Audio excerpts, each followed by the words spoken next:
Magandang umaga sa inyong lahat. So mag-update tayo, no? Bigay update tayo dito sa ating pinabahay kina Ate Nini, ano? So wag na kayo magtaka kung bakit madalang ko silang i-video, i-vlog, ano? Talagang once na may sponsor lang sila bina-vlog, ano? So kaya ko na kasing ipakita pa sa inyo yung kanila araw-araw nilang buhay, na alam naman natin kung saan ay araw-araw nilang hanap buhay dito, ano? So yun, tara mga idol.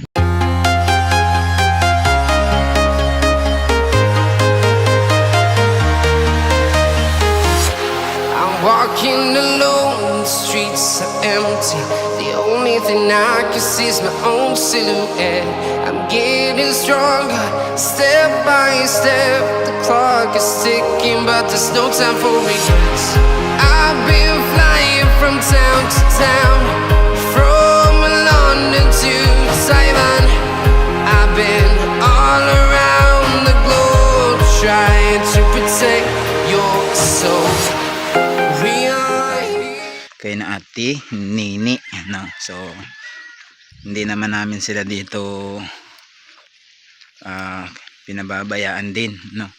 So kung meron kami, magbigay kami sa kanila, no? Kahit walang camera, ganun lang ang tulungan lang dito sa amin, ano? Kaya minsan kunin namin si Uncle Tuto, may sugo din namin, no?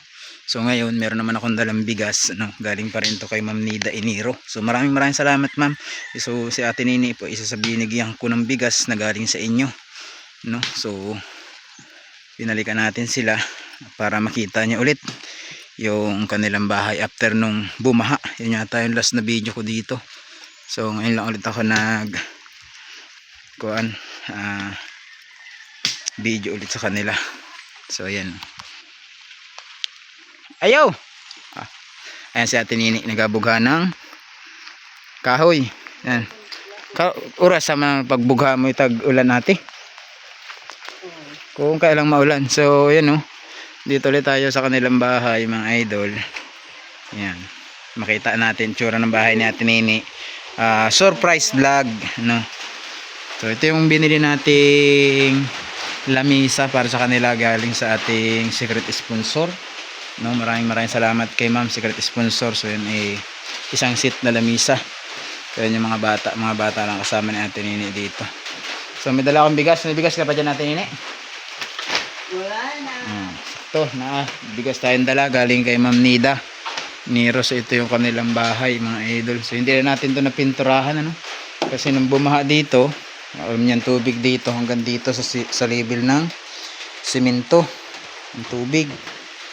So hindi naman siya nagkaroon ng lumot simula nang magbaha. So yun, ayan yung kanilang dito, ang abuhan nila. Meron pa rito Merry Christmas and Happy New Year.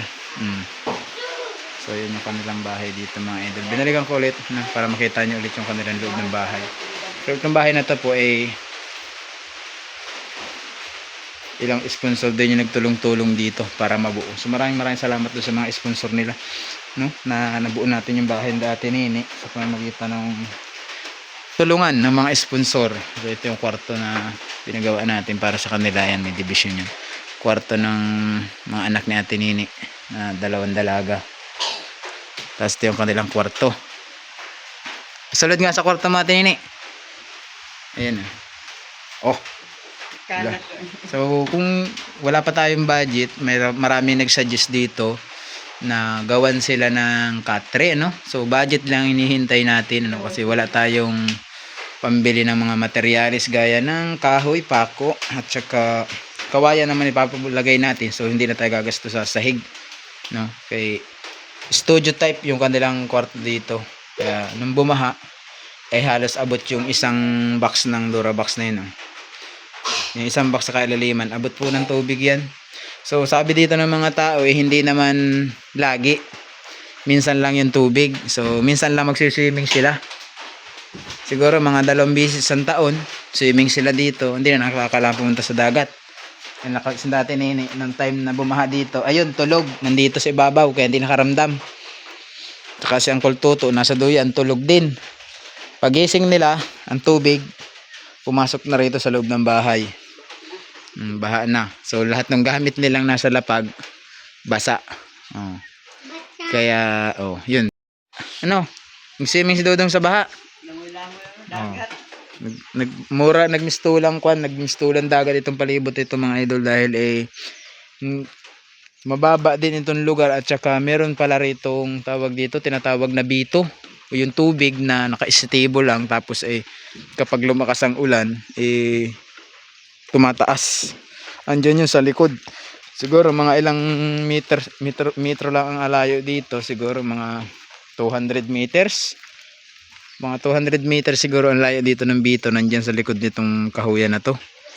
No, so yun yung inasabi ko sa kanila na kapag hindi nalagyan ng tawag dito finishing yung hollow block, yan ang mangyayari. Nagkaroon siya ng lumot dahil sa tagsak ng ulan. So hindi pa rin natin nalagyan yan, no?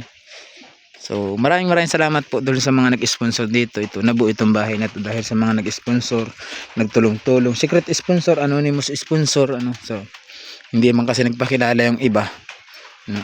So ayan, hanggang dito sa likod ganun din yan mga idol. Hindi talaga siya naglagyan ng simento kaya naglumot. Sa kulay ng bahay ni Ate Nini okay naman, maganda na may kulay dahil hindi siya kumukupas yung kulay ng cladding. Ayan, so binigyan ko sila ng bigas, isa sa aking binigyan ng gikan sa ating sponsor na si Ma'am Nida Eniro, ano? So maraming salamat po ulit kay Ma'am Nida. So ito mas okay pa sana kung napinturahan, no? So ayaw na nilang ipasarado yan kasi masyado na raw madilim. O ipapasarado pa natin ganito, no? Kung pansinin nyo may natirang isang sindon sa likod, yung tinaklob sa kahoy ni Loloyd yan ang taluloyd ayan pa yung isang sindon natira. Yan siniyan sana gagamitin natin yan doon sa taas at saka yung mga naritasong nabilin. Ayaw naman na nilang ipa-close kasi nga madilim na daw. Kaya hinayaan na lang natin kasi hindi man makakaakyat doon sa taas na yun dahil mataas na masyado para maakyat. So ang ilaw pala nila mga idol pinagtiyagaan nila yung solar na yung dati nilang solar, ano, kinonvert nila para magkailaw sila ulit. Inayos nila na. Dahil sa amin wala pa rin pong total na kuryente. Series pa lang kami dahil sobrang mahal po ng pagpakuryente ngayon dito sa Surigao, kung alam nyo lang, no? So ito, nag-iipon din sila rito ng tubig dahil nga wala pa ring tubig na napapunta dito, no? Hindi pa natin nalalagyan dahil nga sabi ko nga sa inyo kulang pa ng mga budget para magkaroon sila ng tubig. So ito, ginawa na yung kultuto naman dito, yung butas ng kanilang lababo nilagyan niya ng kahoy para iwas disgrasya sa mga bata, no? So hindi na mahuhulog ang bata diyan. So hindi pa rin talaga totally nalilinis yung kuan natin. Kumbaga inutay-utay lang yung Uncle Tuto ito. Yan, so tulad ngayon wala si Uncle Tuto, nasa anak buhay siguro, no? Si Ate Nini ang nabilin dito sa bahay nila, no? Tsaka yung dalawang bata. Walang eskwela yung bata ngayon natin, Nini. Wala. Bernis ba yan? Taga-Bernis na may klase. So kada Biyernes wala silang eskwela. So yan, bigas Ate Nini, panlongag nyo. Huwag kayong maulaw kung wala kayong bigas. Kaya kung naay bigas sa bahay, pwede kayong mangayo, no? Wala na kamong stock na bigas dala. Wala. Kano sa lang naubos yung pinalit? Pangyabin sila naman dito. Yung pinalit na akong kan? Dalawang sunod. Tapos Palit mo ba ito? oh. Hindi ka nakapalit ka sa kuan mo. Kanang sa payout nimo. Pilang kilo na palit nimo? Kilo sa ganito bayad na na kung liwat. Kaya ng mga utang. Unahin nyo yung mga utang. Ngayon pag nakakapira kayo nang hindi kayo na-istaka ng utang. Si Uncle Toto, asan ka ron? Kuha nagpugat. Nagpugat. Kay? Sa mais mangguro to ya ambo. Kay Naambo. So si Uncle Toto pala nandun sa kabila. Kay Naambo. So sinuhula ni Ambo magpugas ng mais. So sa mga gusto pong magbigay ng pangmaterialis para dun sa katre nila. Dalawang katre kasi ang gagawin nila. Isa rito sa kanilang mag-asawa at saka isa ron sa kabilang kwarto. So, ako naman talagang hindi ko pa kaya. Hindi ko pa kayang mag-produce ng pera na pang materyales agad-agad nila, no? Kaya alam niyo naman, tulad ngayon, luray-luray ang sahod natin sa YouTube. Noong January, nakakuha tayo 5,000. Ngayon sigurong February, hindi ako makakuha kay grabing baba ng dollar. So, alam ng mga kapwa ako YouTuber yan. Grabing baba ng dollar ngayon. So, hindi ko nabuo yung $100. Hanggang ngayon, binubuo ko pa yung $100 para masahod natin ang March. So, sa March pa tayo kukuha ng sahod ng payout sa YouTube. So, maraming salamat po sa mga sponsor tulad nito. Kahit wala tayong masyadong vlog, may nag-sponsor dahil hindi nga ako maka-vlog dahil wala akong expenses, mga panlakad-lakad natin. So thank you po kay Ma'am Nida Inero. So nung nakaraan si Mana pa ito, hanggang ngayon hindi ko pa siya na di-dispose dahil nga yung akin laging pinupuntahan, lagi mga walang tao. Nakailang balik-balik na pala ako kay Lulang Aswang, So si Lulang Aswang lagi kong balikan. So ngayon sasabihin ko sa inyo, wala na pala si Lulang Aswang. Kinuha na ng anak niya sa Maynila. So kanina binalikan ko ulit. Naka-istorya ko yung mga bata nasa bahay. So wala na daw si Lulang Aswang, kinuha na ng isang anak sa Maynila. So kung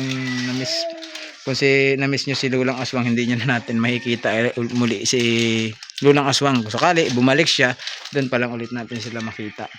So maraming salamat din po sa mga sponsor ng Lulang Aswang, sa laging nagbibigay, si tulad ni Ma'am Majoyski TV. Yan, lagi nagpapadala yan kay Lulang Aswang. Thank you po. So wala na si Lulang Aswang, natapos na yung ating mission para sa kanya kahit wala na siya din sa kanyang bahay. So si Ate Nini, yan, sabi ko sa inyo, binilikan ko sila ngayong araw para ma-update nyo, ma-update ko din kayo sa sitwasyon ng kanilang ngayon dito, palagayan.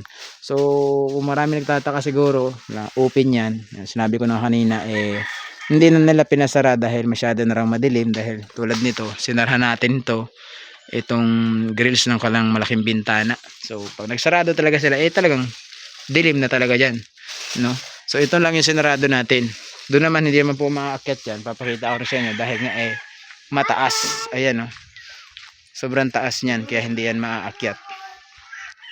Okay, kasi yung mga maakyat dito, hindi man nawawala ng tao dito, so okay lang, safe naman sila dito. So maraming salamat po sa lahat ng sumuporta kay JP Bintong TV. Ito yung ating isa sa pinakamalaking napabahay, isa ito sa may nakamalaking project na nating nahawakan sa Team Butiti. So maraming salamat po sa tiwala at pinakita nyo sa akin na ako yung mag-manage ng pabahay na to, So sabi nila, napakarami nagsasabi napakaganda ng bahay. Oo, totoo yun. Pero ahin na magandang bahay kung hindi naman marunong maglinis ang nakatira, Kaya lagi ko sinasabi sa kanila, limpyuhan ninyo, ampingan ninyo yung bahay dahil nga hindi naman para sa amin yan, para sa inyo din, So sa lahat po ng nagsusubaybay dito, pamilyang ito, maraming salamat.